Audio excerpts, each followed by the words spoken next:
नमस्कार, आप देख रहे हैं नवभारत टाइम्स और मैं हूं आपके साथ कृतिका चावला। पीएम मोदी के एक मंगलसूत्र वाले बयान से बवाल मचा हुआ है। देश में हो रहे लोकसभा चुनावों के बीच कुछ शब्द बार बार सामने सुनाई दे रहे हैं, जिनमें मंगलसूत्र और स्त्रीधन बहुत ही आम है। ऐसे में ये जानते हैं कि सुप्रीम कोर्ट का स्त्रीधन पर क्या कहना है। सुप्रीम कोर्ट ने स्त्रीधन को लेकर गुरुवार को एक अहम फैसले में कहा है कि महिला का स्त्रीधन उसकी पूर्ण संपत्ति है, जिसे अपनी मर्जी से खर्च करने का उसे पूरा अधिकार है। इस स्त्रीधन में पति कभी भी हिस्सेदार नहीं बन सकता, लेकिन संकट के समय पत्नी की रजामंदी से इसका इस्तेमाल जरूर कर सकता है। जस्टिस संजीव खन्ना और जस्टिस दीपांकर दत्ता की पीठ ने स्त्रीधन को लेकर दायर एक वैवाहिक विवाद पर सुनवाई करते हुए कहा था कि महिला को अपने स्त्रीधन का पूरा अधिकार है, जिसमें शादी से पहले, शादी के दौरान या शादी के बाद मिली हुई सभी चीजें शामिल हैं, जैसे कि माता पिता, ससुराल वालों, रिश्तेदारों और दोस्तों से मिले कुछ गिफ्ट्स, धन, गहने, जमीन और बर्तन, और भी बहुत सारी कुछ ऐसी ही चीजें। अब ऐसे में ये समझना जरूरी हो जाता है कि आखिर स्त्रीधन क्या है और इसके दायरे में क्या क्या आता है। दरअसल स्त्रीधन एक कानूनी टर्म है जिसका जिक्र हिंदू धर्म में देखने को मिलता है। स्त्रीधन का मतलब है महिला के हक का धन, संपत्ति, कागजात और भी बहुत सी चीजें। एक आम धारणा ये भी है कि महिलाओं को शादी के दौरान जो चीजें गिफ्ट में मिलती हैं उन्हें ही स्त्रीधन माना जाता है, लेकिन ऐसा नहीं है। स्त्रीधन में किसी महिला को बचपन से लेकर भी जो चीजें मिलती हैं वो भी स्त्रीधन के दायरे में ही आती हैं। इनमें नकदी से लेकर सोना, हर तरह के गिफ्ट्स, संपत्तियां और बचत भी शामिल है।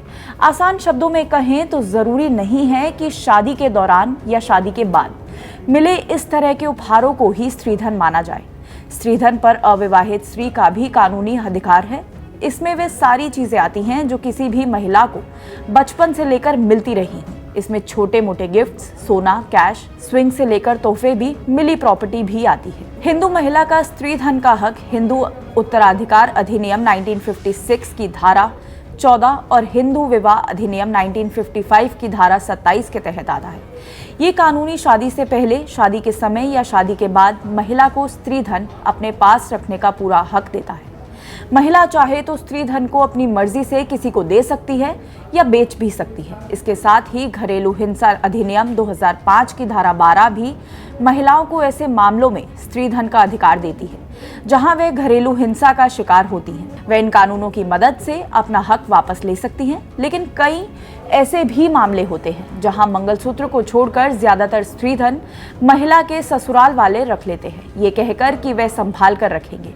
ऐसी स्थिति में कानून अपने स्त्रीधन का ट्रस्टी मानता है। जब भी महिला उन चीजों को मांगती है तो इसे देने से मना नहीं किया जा सकता। किसी स्थिति में अगर महिला का स्त्रीधन कोई अपने पास जबरन रख लेता है तो महिला को पूरा अधिकार है कि वे उस शख्स के खिलाफ कानूनी कार्रवाई ले सके। स्त्रीधन और दहेज दो अलग अलग चीजें हैं। दहेज मांग स्वरूप दिया या लिया जाता है, जबकि स्त्रीधन में प्रेम स्वरूप चीजें महिला को दी जाती हैं। अगर स्त्रीधन को ससुराल पक्ष ने जबरन अपने कब्जे में रखा है तो महिला इसके लिए क्लेम कर सकती है। अगर पति के खिलाफ दहेज प्रताड़ना का केस लगा है तो उसके साथ ही स्त्रीधन को लेकर अलग से केस दर्ज कराया जा सकता है।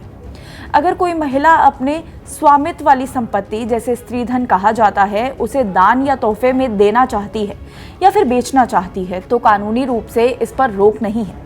किसी तरह की जरूरत में महिला अपनी मर्जी से स्त्रीधन अपने पति को दे सकती है, लेकिन उसके बाद में ये चीजें महिला को लौटानी पड़ेंगी। लेकिन ये सब तभी होता है जब स्त्री के पास अपनी संपत्ति का कोई लेखा जोखा रहे। बता दें कि इस्लाम में स्त्रीधन का कोई कॉन्सेप्ट ही नहीं है। राजस्थान में चुनावी जनसभा के दौरान पूर्व प्रधानमंत्री मनमोहन सिंह के बयान का जिक्र करते हुए पीएम मोदी ने कहा था कि पहले जब इनकी सरकार थी तब उन्होंने कहा था कि देश की संपत्ति पर पहला हक मुसलमानों का है।